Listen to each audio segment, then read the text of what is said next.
Hello and welcome to This is Public Broadcasting. I'm your host, Captain Rutledge. For the longest time, PBS member stations have been a home away from home for many international TV shows, especially British comedies. However, the one baffling inclusion to this international programming lineup was a single quirky Canadian comedy series, The Red Green Show. Originally airing from 1991 until 2006, The Red Green Show features Steve Smith as the titular character of Red Green, self-proclaimed handyman and leader of Possum Lodge. Each episode would include various comedy segments, including Handyman Corner, the Possum Lodge Word Game, and Adventures with Bill, to name a few. And let's not forget the colorful cast of secondary characters over the years. From Dalton to Winston, Ranger Gord to Hap Shaughnessy, one secondary character stands out among the rest, though, as the best defined character on the series. Red's nephew, Harold Green. And here's the man who has done for my TV career what pigs have done for airplanes, my nephew Harold. Harold couldn't be more different from his Uncle Red, where Red is a confident, grounded, popular guy around Possum Lake. Harold is meek, awkward, and often ridiculed by everybody around, including Red himself. Nonetheless, the two formed an excellent straight man and foil for the series going ahead. Before we take a deeper look into Harold's character, we must first look at the actor behind the character, Patrick McKenna. A native of Hamilton, Ontario, McKenna got his start in comedy during the 1980s at Second City in Toronto, working alongside such comedians as Mike Myers, Ryan Stiles, and Colin Mockery, as well as fellow Red Green Show actors Bob Bainborough, Bruce Hunter, Kevin Frank, and Neil Crone. One of McKenna's comedy idols was Jerry Lewis, known for his portrayals of geeky yet lovable losers. This would inspire McKenna to create a character of his own, a hyperactive, nerdy schoolboy. The benefits of free trade. One is a second. You hear us? We said that together. Didn't plan or not just said it together. Is that a bonus mark? After touring with Second City for 5 years, Pat met comedian Steve Smith during a show. Smith had been a mainstay of CHCH-TV Hamilton for years, working with his wife Morag to create the comedy series Smith and Smith, Me and Max, and The Comedy Mill. However, with his sons Max and Dave growing up, Morag was needed around the house more. To keep revenue coming in, Steve created a new TV project based off his character of Red Green. Having seen McKenna's comedy routine, Smith tapped McKenna to appear as Red's sidekick in the new series, and thus Harold Green was born. Message is in the medium. That's what Marshall Dillon said. Now, is there any reason we can't go to the next segment? I want to tell my story about the boat. Well, that's a good reason. For the first years of the series, Harold served as Red's director, producer, and technical wizard on The Red Green Show, offering creative input and attempting to keep the show moving along, much to Red's consternation. Often, Harold was just Red's second banana, but he still had his moments to shine. Throughout the series, we learn that Harold is the son of one of Red's brothers, forced to work with Red after Red borrowed a large sum of money from Harold's father, causing the latter to lose his job at a local bank. In early seasons, Harold has an inner admiration for Red, likely due to Red's popularity amongst the denizens of Possum Lake, but nonetheless often questions his uncle's intentions and mental well-being. In the first season, we would often see segments of Red giving Harold advice on life and how to get along with others. These wholesome moments would show that deep down, Red does care a lot for his nephew, though not willing to admit it openly. How are things going to school these days, Harold? Oh, not too bad. I'm having a little bit of a trouble with my driver education course. Does the school supply the car for the driver's lessons? Not anymore. So you're using your dad's car now? Not anymore. Yeah. Please. No. Please, come on. No. Please. No. In Season 2, the show went for a more sitcom approach with a larger cast of characters, leaving Harold playing second banana to Red once more. Should one of the lodge members get into trouble or have a harebrained scheme, Harold would be right by Red's side, commenting on the absurdity of the situation. Well, not to worry, Uncle Red, because Noel's on the case. He's got all the private detective equipment he's going to need. He got it from the back of a comic book ad. Noel's from the back of a comic book ad, Harold. Season 3 would see a return to form similar to the earlier series, now with an overarching narrative for each episode. Here, we would see Harold secretly hosting his own segments on the show, often interrupted by Red. Well, the oldest sex myth around here is my Uncle Red. Tagged him. Okay, well, hi. Still, he would regularly host segments for Mail Call and The Experts. He also serves as a cameraman on outdoor segments, sometimes suffering injuries at the hand of the Possum Lake Oddballs. Most importantly, though, he becomes an unwilling participant in Red's schemes for each episode. At the end of each episode, elaborating on why things went south, before being threatened to stop by Red. Well, that was one great wave machine, I'll tell you that. That was a tidal wave machine. What do you call a wave that size, Harold? Tsunami. Gesundheit. Oh, yeah, okay, well, what about the fact that you've soaked the entire Possum Lake area? Well, that's good, because it means the risk of forest fire is down to 0. So is the water level in Possum Lake. Good, we'll get the snowmobiles back. Season 3 was where the show started to find its footing. Afterwards, the show left its home at CHCH Hamilton and moved to CFPL in London, Ontario, rebooting as the new Red-Green Show. But honestly, it was more of the same from Season 3. At first. Much like in Season 3, Harold's role was limited to hosting The Experts and Mail Call, as well as serving as location cameraman and target for Red's usual emotional abuse. By Season 6, however, the series moved to Global Television Network and started taping episodes with a live studio audience. This allowed Patrick McKenna more opportunities to stretch his comedic talents. Also, it gave more opportunities to flesh out Harold's character. You ready for another beer there, Harold? It's apple juice. It's that added vitamin C that gives it the kick, baby. He's not just Red's geeky nephew. He strives to be honest where Red likes to cut corners. He is active in the Possum Lake community. He has trouble with bullying. He starts to learn more about girls. He attends college.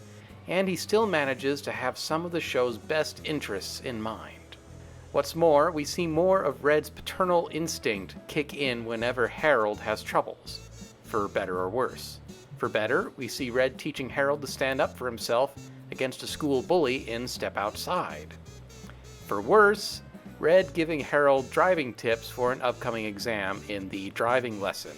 Well, it's not my fault. Your beer belly is the one that got stuck in the steering wheel, and I drove the tester's car right through Murray's fruit stand. What? Oh, my gosh. Oh, those stems really hurt. While the new Red-Green Show was going strong, Patrick McKenna started appearing in another Canadian TV series, Traders. Hey, where'd you get so smart about money? I watched that show, Trader.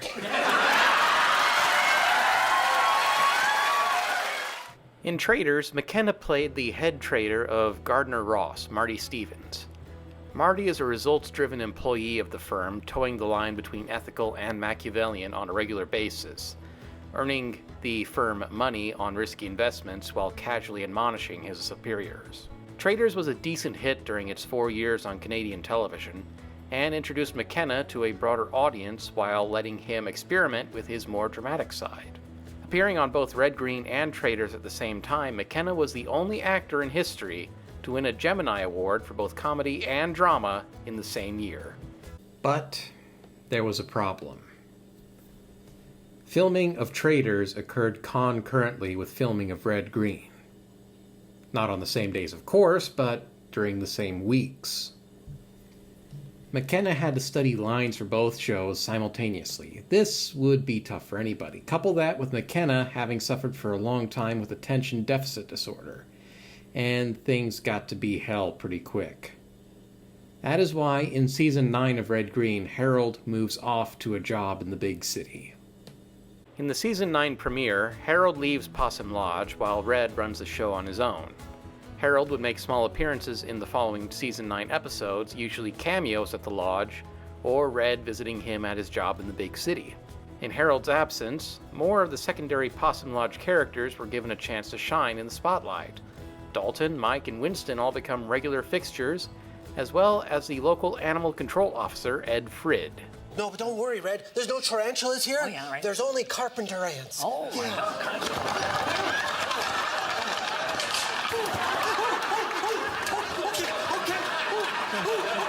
By season 10, though, Patrick McKenna made no appearances, his time on Traders taking higher priority.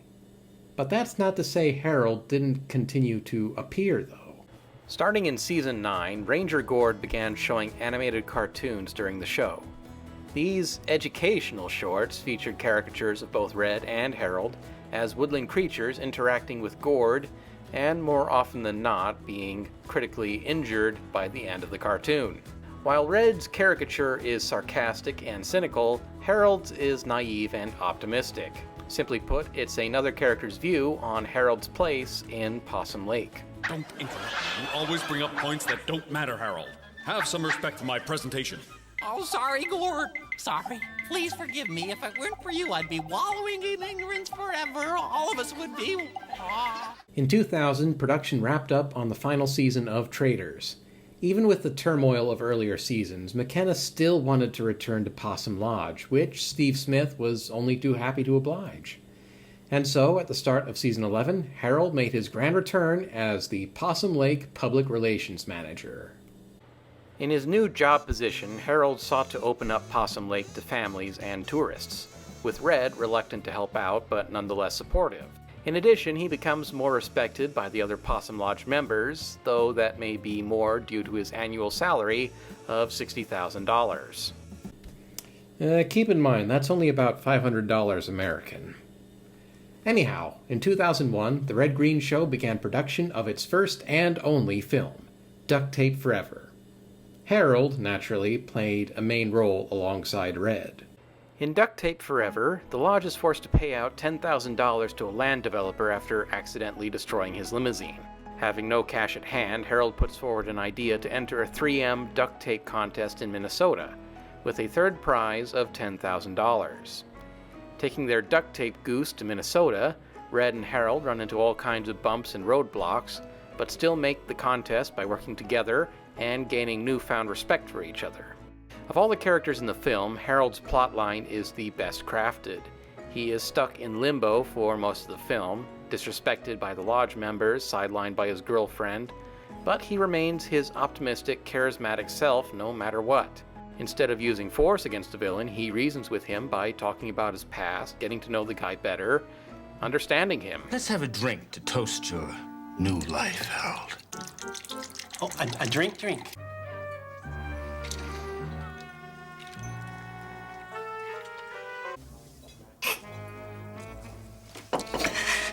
What's a drink?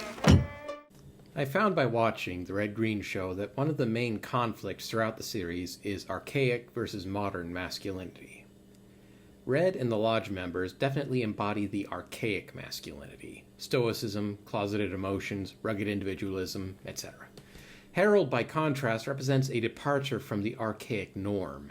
He is willing to think things over, study situations, he's open with his emotions, not afraid to cry. He may not be a good man by the lodge definition, but he is definitely a good person. Another theme of the movie was how close Red and Harold are as characters. It's been suggested in past episodes that when he was younger, Red looked quite a lot like Harold. Well, I'm reading a yearbook. I'm reading your yearbook. I got a picture of you back in high school. You know who you look like? You know what you look... What?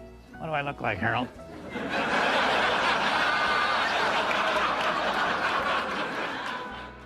In this film, we have confirmation that Red was Harold when he was young. He only became the man he is today through ridicule from others, his whole personality being a pure facade. In a way, that's why he's so tough on Harold, to make him better equipped for the world of Possum Lake. I changed a lot, Harold. And it was the sarcastic comments of friends and family that forced me to do that. They did me a favor, Harold, and I'm doing the same thing for you. Used to be exactly like you, but I got over it.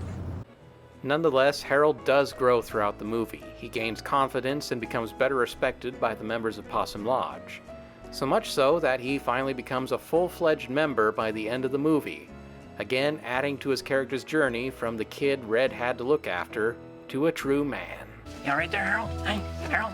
Oh. What a night, Uncle Red. Yeah. And thank you so much for the vest. Hey, you earned it. Sadly, though, Duct Tape Forever was a disappointment both financially and critically. As for the show, the writing was slowly starting to appear on the wall, and Steve Smith decided to wrap up some loose ends regarding the show's characters. Notably, with Harold. And we got to see some true shining moments of Harold and Red's relationship. The final season saw Harold stepping away from his public relations job and working more as Red's assistant manager at Possum Lodge. He was still able to shine, though, in several episodes. In School Demo, after the Lodge members helped tear down the old Possum Lake High School, Harold reminds them of the memories built there, resulting in everybody, except for Red, breaking down and crying. I gotta get out of here. I haven't seen this many men crying since they canceled Baywatch. In The Earring, Harold criticizes the guys for overreacting to Winston having an ear piercing, supposedly. Well, Winston's wearing an earring. Yeah, I don't think I want to share a tent with him. It's just an earring. Funny he never married, huh? And he's always wearing those rubber pants. And then, in Ranger Harold, Red shows concern over Harold taking over at Ranger Gord's fire watch tower, worried Harold would turn into Gord. By the end of the episode, though, Red admits that Harold belongs at the lodge. Pardon me? No, I'm saying you need to get out of that fire watchtower. That's what I'm saying. No. What? You said I need to be back at the lodge. Yeah. Where I belong. Oh, no. I belong. Okay. And then there's this little moment from the lodge election. Uncle Red. Yeah. They said you found my wallet. Yeah, there it is, Harold. Oh, Yeah. thank goodness, thank goodness. Oh, that's great. Thank you. So where was it? Like in the floor, up in the rafters or something like that, I bet, huh? For the season 13 finale, Harold finally got to meet his romantic counterpart, Bonnie, played by Lori Elliott. True, Harold's had some experience with girls previously, but Bonnie is likely the only one that truly clicked with him. As for the police officer from Duct Tape Forever, either she realized Harold was a dork or she was psychotic all along. Take your pick. So, how do we look? Like a perfect couple. I'm pretty excited. No, I. This is my first date. From season 14 onwards, Harold and Bonnie remained a couple, much to the lodge members' discomfort. They have their moments of tension, though, but still remain attached to each other, at least until the season 15 premiere. Harold has broken up with his girlfriend, Bonnie. Yeah. All the guys feel pretty sorry for him, trying to cheer him up. Some of them are even talking to him. By the end of the episode, though, Harold finally pops the question. Mr. Green, I need a little favor from you. Harold looks up to you. He respects you very much. And now that he is going to be my husband, I would appreciate it if you didn't, accidentally kill him before the wedding. He's got a point. I have to agree with that. That's reasonable. Well, okay. I'll stop trying to turn Harold into a man, because it's probably hazardous to his health. How's that? Thank you, Mr. Green. All right, you're welcome. The show's final episode, and its 300th overall, saw both Harold and Bonnie tying the knot at Possum Lodge, marking the end of Harold's character journey in The Red Green Show. Both he and Uncle Red share a great hug together as the final meeting begins. Our last glimpse of Harold is during the episode's credits, standing next to Bonnie and their 2 children. And that was the character saga of Harold Green. For starting out as a one-joke character, Harold soon blossomed into a fully developed person, thanks in no small part to the performance of Patrick McKenna and the writing of Steve Smith. Whatever comes his way, he rolls with the punches and emerges stronger. While he occasionally revels in Red's get-rich-quick schemes going wrong, he is dependable to help get things right again. And although Red would never admit it, Harold is the son he wishes he could have had, despite the fact Harold's the reason Red and Bernice never had kids.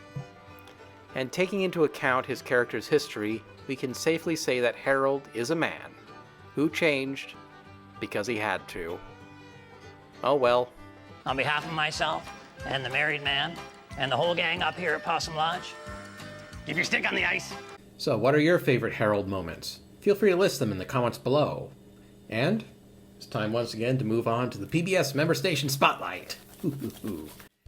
As we draw another station name out of the pretty straw hat. Let's see now. Back to Wisconsin with Milwaukee PBS. The first public television station in Milwaukee was WMVS, signing on in 1957 and airing 17.5 hours of educational programming weekly. With help from the Archdiocese of Milwaukee and Milwaukee Public Schools, the scope of WMVS began to expand, with a full 69 hours of programming offered by 1962. In 1963, a second station, WMVT, joined the airwaves. In 1965, both stations began broadcasting in color, and in 1970 joined the new public broadcasting service. In 2000, WMVS began airing programs in digital, and in 2016, the two stations rebranded to Milwaukee PBS. Programming for Milwaukee PBS includes local programs such as Outdoor Wisconsin, Around the Corner with Josh McGivern, Adelante, 1036, Black Nouveau, and The Arts Page, along with nationally broadcast shows like Healthful Indian Flavors with Alamelu, and the Emmy Award-winning series Making of Milwaukee. Today, Milwaukee PBS offers PBS programming to the whole of southeast Wisconsin and northeast Illinois. If you're in Milwaukee, you can tune in to Milwaukee PBS on WMVS 10 or WMVT 36, with Create and PBS Kids on the WMVS subchannels, and World and AccuWeather on the WMVT subchannels. Thank you to everyone for watching, and I hope you enjoyed this video. If so, do all that random YouTube stuff, but also don't forget to support your local PBS stations. Some more programming related to the Red Green Show can find its way to your television screens. And until next time, I'm Captain Rutledge. Keep your stick on the ice.